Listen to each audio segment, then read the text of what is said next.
Hello everybody, my name is Luke Marr and this is Hot Mode, and today on Hot Mode we are here to come through with a Emily in Paris Season 2 review. Now, fortunately for the cast of Emily in Paris, we are back with another review of one of Netflix's most hated TV shows, which happens to be unfortunate for those who are forced to hate watch because their ravenous viewers want to watch them tear every look and reference limb from limb. Look at all of you getting a shout out. But in all seriousness, I just finished the new Gossip Girl, and while the first few episodes really dragged on, in my opinion, I think it turned itself around pretty well. And so I'm hoping that in all seriousness, Emily in Paris can do the same. Looking back on season 1, I think its success lies not only with the absolutely ridiculous viewpoint of a clueless American in Paris, but also the hideous clothing that made the on-screen Americanisms that much more nauseating, but also unfortunately true to a certain degree. The show is a brainchild of Darren Star, and I do think he deserves quite a bit of flack for making his lead character so unbearable. Although, I haven't watched Sex and the City all the way through, so I'm not really sure if Carrie is as unbearable in that, so,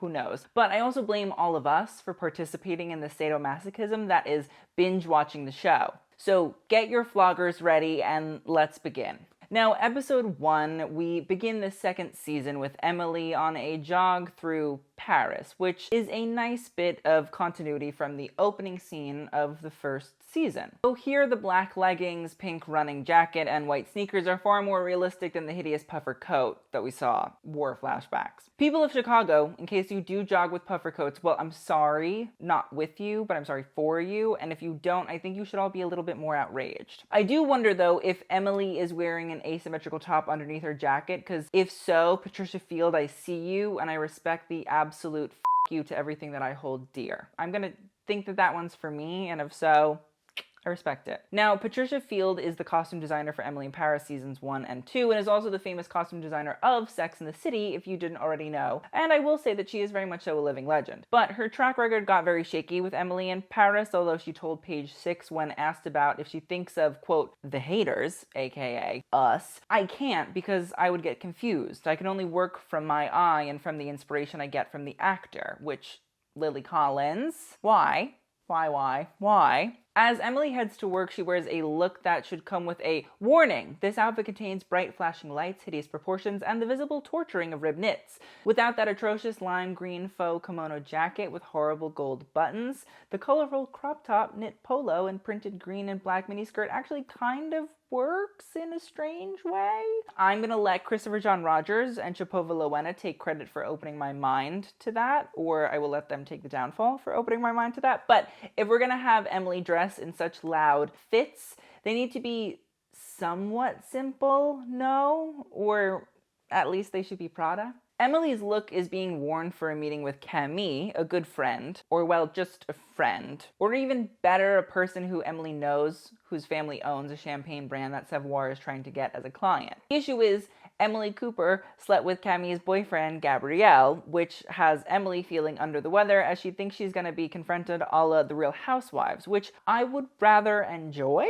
Camille is meant to embody that stereotypical Parisian girl vibe commonly associated with looking incroyable, even though she just rolled out of bed. Now, I'm not saying that every French woman dresses like Caroline de Marais, but this feels a bit overzealous in the Balmain blazer department. Camille's bag happens to be Patou, as well as her pants, and that is currently designed by Guillaume Henry, and this wicker basket bag that the brand developed around 60 years ago is cute, and I wonder why the full look wasn't just Patou. Field seems to want to channel that Camille is distraught by Gabrielle's decision to stay in Paris, which isn't actually because of her, and she uses big oversized clothing as a way to communicate that, which I think does make a lot of sense. But Patou currently is a great brand for channeling that. Henri has brought a very oversized silhouette-based focus to the brand, which feels like it covers what you don't want to be seen without being dowdy or conservative. So why not throw her in that big black coat with frilly white collar from the brand's Resort 2021 collection, or that large white smock from Fall 2021? You know what I mean?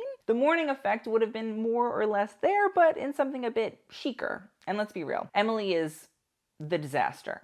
Let's at least save Camille the trouble of being dragged down with her. Now, Julien, one of the French PRs that makes the show very much so bearable with his snippy and witty comments, is doing a presentation for Remova, the German suitcase company, currently owned by LVMH. Now, I'm happy to see a Rimowa just about anywhere, even here. And considering Rimowa has in recent years been pushing itself into the luxury mainstream limelight, this plotline is nice to see. I will say though that the fact that nobody pronounces Rimowa in the proper German pronunciation is a bit strange to me. It's like a weird oversight. I'm not saying they all had to go all old school Bavarian on us, but you could just say the V instead of the W, like the correct pronunciation, peeps, you know?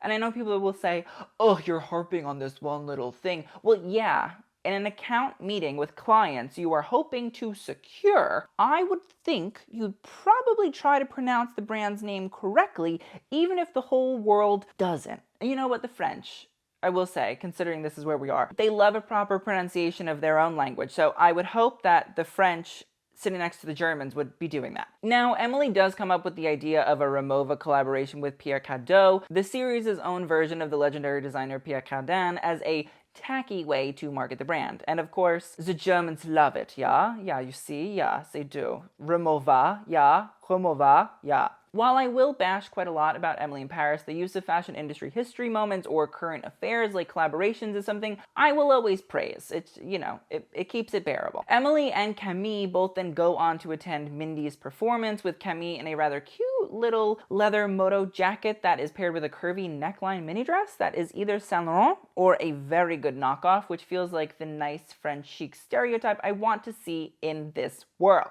But Emily, of course, looks like she's been wrapped in sales section sequins. I get that she's going to a drag show, but leave the sequins to the queens on stage because they're actually meant to look campy. Shocker. Newsflash. And to make matters worse, the dress was not only asymmetrical, but had to have a puffed sleeve to boot. Towards the end of the night, we can see the silver leather Miu Miu coat that Emily wears, and it's covered in embellishments. And then you add in the pink Prada sequin purse, one at least can appreciate the dedication to such an experience. To be frank though, Emily does certainly give off the air that she wants to be a Prada or Miu Miu girl, but hasn't been led to the promised land. Somehow she has the clothes, but yet she still can't pull it off. Her clothing clashes in such ridiculous ways, but if she had the right pieces, aka items with beautiful artistic and historic references, it would make her so much chicer. Her wardrobe should be based entirely off of Miuccia Prada's own wardrobe. I mean, the woman is the queen of turning the ridiculous into the sensuous, and Emily could learn a thing or two from her. You know what I mean? Like a little Milanese trip for an episode in season 3 also wouldn't hurt the plotline either. The Pierre Cardin and Rimowa suitcase arrives, and it's definitely true to the saying about Pierre Cardin putting himself on anything and everything. Although it was usually his name, not his face. Emily, of course, is wearing graphic stripes both in rainbow and black and white because, like, why choose? I guess. When you add the white jeans and the colorful strappy sandals, she looks like a background character from Candyland, and I think Dylan Lauren of Dylan's Candy Bar better send her some PR packages to unbox. But for some strange reason, this feels like one of the less offensive looks thus far. How? I don't know, but as Emily begins her getaway adventure with Pierre Cardin in tow, her graphic coat has a 1960s and 1970s nature, but is a rather fuggo experience. Again, I say, find her some old Prada. If you're gonna do atrocious 1960s and 1970s wallpaper patterns, at least let it have some provenance. You know what I mean? We're in France. Prada Spring and Fall 1996 would be just perfect options to riff off of. Emily eventually loses the jacket on board her train, and we can see a mint and white striped mini dress that makes sense with her minty heels and for the very beachy weather of Saint-Tropez. That's the last look of the first episode, and the season is starting off quite blasé, even though we have had just about every color known to humankind thrown at us in under 30 minutes. Do with that what you will. So we start the second episode with the same look from the train, even with sunglasses and a scarf wrapped around Emily's head, though she will never come close to emulating Grace Kelly's simple yet striking American elegance in To Catch a Thief, which Field noted was a reference for this part of the series. Well, Camille announces she'll be joining Emily in Saint-Tropez. Her outfit has a very 1990s American style of overalls and bucket hat, but the gold Paco Rabanne 69 chainmail bag that she wears is kind of fun. And as of right now, Camille, between Balmain, Patou, Laurent, and Rabanne, is capturing a bit of French fashion history in every look, and it's making her extremely likable in my eyes. Mindy is still at home and in a pajama suit with feathered cuffs, and I have to say Miu Prada has a grasp on this show, and I mean spring 2017. Need I say more? Emily happens to meet Gregory Dupree, played by playwright Jeremy O'Harris, who is another designer saying he worked with Cadeau in his ateliers, and hops on top of the Remova suitcase for a picture. Now, Dupree is dressed in a maximalist manner as well, and between the white and green fur coat with diamond motif a la Courrèges, which is gorgeous, the white terry cloth suit, black loafers, fisherman's hat, and gold Schiaparelli glasses, the show's trademark aesthetic does get some credibility. We should also make mention of the singular gold faux finger ring by Daniel Roseberry Schiaparelli that is just the icing on top. If Emily could capture these subtle little accessory moments that really endear one to the other characters, the costuming might actually be alright. We then see Emily out and about in Saint-Tropez in a black and white graphic hat and patchwork striped mini dress full of polka dots and florals. To be honest, she looks like those Dolce & Gabbana ad campaigns when they would put a celebrity or model alongside a bunch of random townspeople in some small little Italian village. And to top it all off,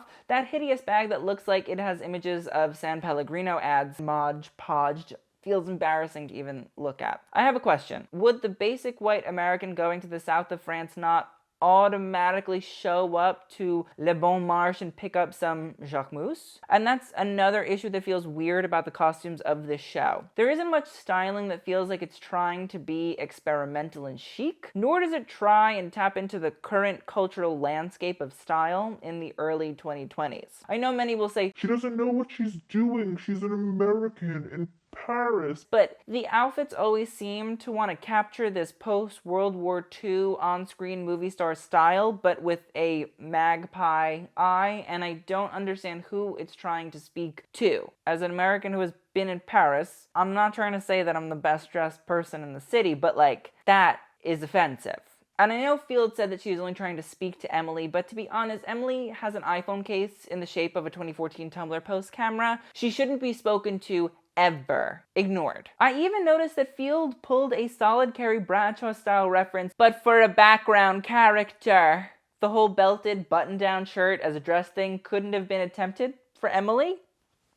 Between Mindy's yellow yarn boots and Camille's blah pantsuit, it was refreshing to see Julien in that gorgeous printed suit. Now, the suit is actually by a brand called Rihanna and Nina and is based on vintage prints, which does Julien such a service. He is usually seen in out-of-the-box suiting, and this is one of the best looks he's worn yet. Now, the ladies arrive at a party with Emily in a purple sequin red Valentino dress with striped frills done horizontally, and it's not good, but it's not the worst either, but like, luckily Emily puts on a purple vinyl Courrèges jacket which hides the dress at a certain point, and again, French fashion history just keeps materializing. With Nicolas de Felice leading Courrèges, these vinyl jackets are becoming more and more commonplace, but remember, you saw it here before you saw it there. Now, while Sylvie is on screen for such a small amount of time, she consistently cleans house, especially in that green fringe gown and gold spiral armband. Emily ends the episode wearing a high-low ruffle dress, and to be honest, it's a palette cleanser, so let's leave it at that. And let's get on to episode 3. Unless one of Emily's workout outfits is truly atrocious, I won't be mentioning them anymore, just because obvious reasons. But speaking of atrocious, the way that beautiful embroidered blue marine sweater with the faux fur collar is paired with a striped clown pantaloon and that plaid pageboy cap, it's criminal. What did that sweater ever do to Patricia Field? I will say that the close-up of it does allow for those little tiny flowers made of sequins and the stems of green threads to really pop, and that deserves a round of applause. Now, while I try not to discuss plot points that don't revolve around fashion, I think the hammam scenes in this episode are interesting. I guess they revolve around the idea of clothing to a degree, more so the lack of it rather than the abundance of it. But Emily is just like incredibly prudish when it comes to speaking to other women with their tops off. Now, we Americans are quite puritanical in nature, just another thing to blame the Pilgrims for, but I found the awkward and cringy dialogue and acting around Emily not wanting to greet these women kind of strange. I guess to a degree it does show the true nature of many Americans when confronted with European ideals of nudity, but it also just makes Emily so unlikable, and I wonder if that is just the true extent of this show. And if so, just rename the show to Unlikable in Paris. I also just want to clarify, I'm not calling Hammams European, I'm just saying that in this context it's Europeans in Hammam, France, which is in Europe. So that's why I say European. Now, Emily's birthday look is an orange lace dress by Self Portrait, which is sweet. And while I do wonder who thought the silk horse-printed Hermes jacket deserved such sloppy styling, it's somewhat believable when those little white flat sandals are paired with it. Maybe it would have been a little bit more believable had it been worn in Saint-Tropez, but I'm taking what I can get for my own sanity. And then just like that, my sanity is blown to smithereens because that hideous R handle bag in a highlighter green is attached to her body. For what reason, I don't understand. I will say that Sylvie's beautiful suit instantly reminded me of Alaya, and luckily that beautiful knit set was. In a weird way, Field's use of support characters' wardrobes to bolster how horrible Emily dresses is both a blessing and a curse. The slight fringe of that burgundy jacket is c'est magnifique, and I appreciate that Sylvie is the yang to Emily's yin. Now, Emily does help herself by wearing a black cocktail dress whose bust is covered by a gigantic pink silk bow detail. It's very 1980s, but captures Emily's outlandish style without being overbearing like it usually is. Also, there are just ways to do like over-the-top looks from fashion brands. You know what I mean? Like, we don't have to have her wear Zara. Let's not make this any more realistic than it needs to be. But Sylvie then adds a seductive little trench coat by Valentino, which is svelte looking on screen, and the V logo buckle in khaki just adds that rich bitch vibe that one loves to see from both the brand and Sylvie. And Mindy looks divine in a scooped neckline draped neon yellow dress by Oscar de la Renta with a side flowing panel. I don't know how, I don't know why, but it works, and at this point, I'm not explaining nor complaining. Also, Camille's little tweed set was pretty lame and blah, especially considering she had a good dramatic scene and monologue. Couldn't we have done something a little bit less Zara knocks off Chanel? Maybe. Add a little bit of drama. For episode 4, Emily starts this off by apologizing to Camille, or so we think, but she should have just been apologizing to all of us for wearing that heinous Dolce & Gabbana set. I get that Dolce & Gabbana in essence is back and there's not much we can really do about it, but whether or not people are over its problematic tendencies, it doesn't absolve it has just become ugly clothing. And to top it off, a green and white gingham blazer is added over top, which is a motif we have seen before. Remember that black and white short suit we saw from season 1? Does this season's gingham make any sense? Also no, but in the context of the show's desire to throw everything on but the kitchen sink, absolutely. I am also confused when talking about Emily's lack of editing in her outfits. You can't tell me she wouldn't have Pinterest boards full of fashion designer quotes in script fonts. Saying that that's not true is a lie.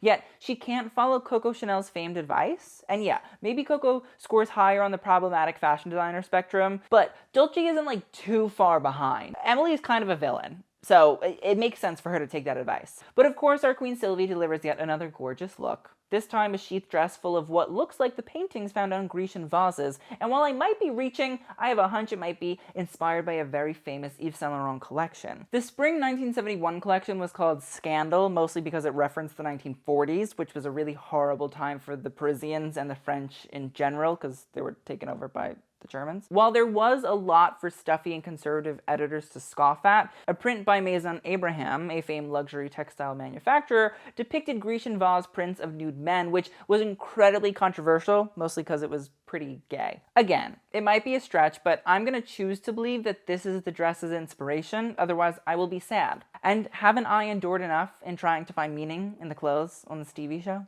The next look we see is a printed dress paired with knee-high brown boots and a highlighter yellow jacket and bag. What is the color story?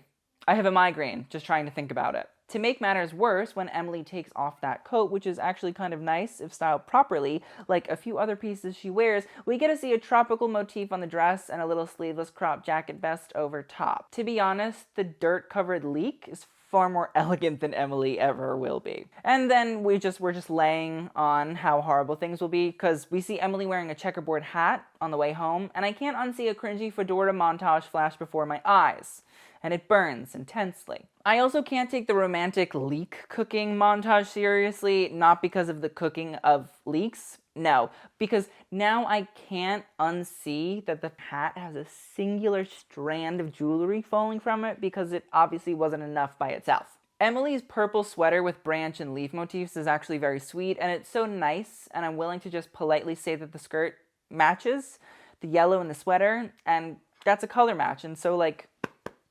congrats, team. And I'll ignore the fact that she adds another hideous robe jacket on top, so we can just move on to the next episode. Episode 5. We're almost done with the first part. The burnt red look that Emily starts the episode off with is actually quite sweet. It feels like a well-done, toned-down take on her usual garish fashions. If she was always dressed like this, it might make her a little bit more banal, but also a little bit more likable, and I think she needs to be a lot more likable. The Mona Lisa tote is a little much, though, considering she is very rarely ever in a museum, but the wool bomber jacket is a nice touch. Lace continues to pop up, this time in a blue asymmetrical top, which speaks for itself. Again, will say, Emily is a Prada girl, but just so misguided, hence the oversized belt and the plaid circle skirt. I think it just is especially hard to watch because Lily Collins herself is a gorgeous specimen of a human being, both in appearance and personality from what I've read, but it's such a shame to see such a beauty in clothing that actively makes me want to actively look away from her. Camille is doing a very Dior by Maria Grazia Curie look in a green and black plaid blazer with beret and wide leg pants, and while it's nothing to really look at, it doesn't cause one to be nauseous, so there you have it. Somehow Maria Grazia has turned into a good reference point for me through Emily in Paris, and like, there's enough on the show that's making me question my life. Luckily, Sylvie continues to eat Emily up, this time a gray suit by Alexandre Vautier that has a beautifully nipped-in waist with draped lapels that centers the focus on the torso and lets a crisp and beautiful fitted pant be the support. This is all while Emily wears yet another ugly checkerboard piece, and I say to myself, could we not have just Carrie Bradshaw'd this moment and done a Louis Vuitton Spring 2013 look by Marc Jacobs? Not only because, you know, the checkerboard actually is fascinating from that collection and done in both beautiful black and yellow, but if we couldn't get a full look of it, it's not unbelievable that Emily would have stumbled upon just a skirt or a top in some vintage store in Paris. We could just make that up, and it would be fine. Camille has been doing this whole wearing almost all black for episodes, because like she's in mourning, I presume, and I can't believe that it's not a nod to being sad about Gabrielle, but something about these patou pants and this flouncy top feels like a step in a better direction. Mindy's green glittery suit is actually quite lovely and perfectly accessorized with that large sloping neckline, and considering it's a chopard event, it pays homage without her being, you know, doused in costume jewelry, which is smart. A chopard event, you don't want her in like costume jewels. Sylvie also grows only chicer, as while the white dress and jacket with gold chevron embroidery feels like a vintage Givenchy set by Alexander McQueen that she got in the boutique ever so casually. It wouldn't be off the runway though, because like, well, that would just be too obvious for Sylvie. She's not that kind of girl. Emily's red coat with white lines zigging and zagging all over it is actually kind of nice, and the silhouette has a very Balenciaga-y feeling to it. That might be dramatic of me to say, but like, I need to say fashion designer names to like get me through. This is the first of these obvious kimono-inspired jackets that has actually done her a service instead of just a diss, and I guess getting it halfway through the show is on par with Emily. And when she does a headband with an almost 60s-like hairstyle, it only adds a little bit of elegance too. And the heart dress underneath isn't bad, but again, Prada instantly comes to my mind because the lips print from spring 2000 is just right there and could have been so good. But I will say that the sparkly crystal trim on the neckline of the dress is like a shiny little touch that just gives me some faith. We'll see if that faith is misplaced in the second part of this review, though. Overall, the first 5 episodes of Emily in Paris Season 2 is, as expected, confusing. The show is lacking the quirky, fashion-oriented plotlines that we came to expect in Season 1 thus far, and as someone who was really drawn to the show because of that, it's disappointing. As for Emily, she goes in and out of having cute moments, but nothing that really wows or makes one fall in love with her, and like, you're kind of supposed to fall in love with her, I think. Between Mindy and Camille, some looks are so good and others are also utterly confusing. And Sylvie is the only consistently show-stopping dresser, and it's a shame that it has to be that way, because this should be a fashion show, but it's feeling like a fashion No. So let me know what you guys thought of the first 5 episodes of Emily in Paris Season 2. I'd love to hear your thoughts in the comment section down below. Thank you guys so much for watching. The second review will be out soon, I promise. So with that, TTYL.